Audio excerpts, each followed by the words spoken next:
好多朋友問我 Becky， 點解你鋪頭用暗黃嘅燈光同咁多真植物 ？slogan 無痛美學係點解？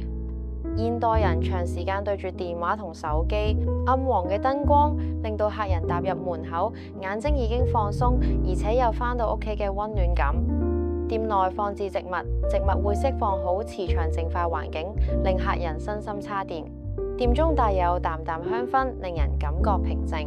播住柔和音樂，客人聽住享受療程，放低疲態與煩惱。療程無痛先可以享受，無痛美學係我哋制定療程最重要嘅要求。店中間放置梳化，療程之後客人可以休息或者等朋友都得。我覺得一個好嘅療程，除咗專業同效果之外，同樣重要嘅係令身心可以同時放鬆重整嘅環境。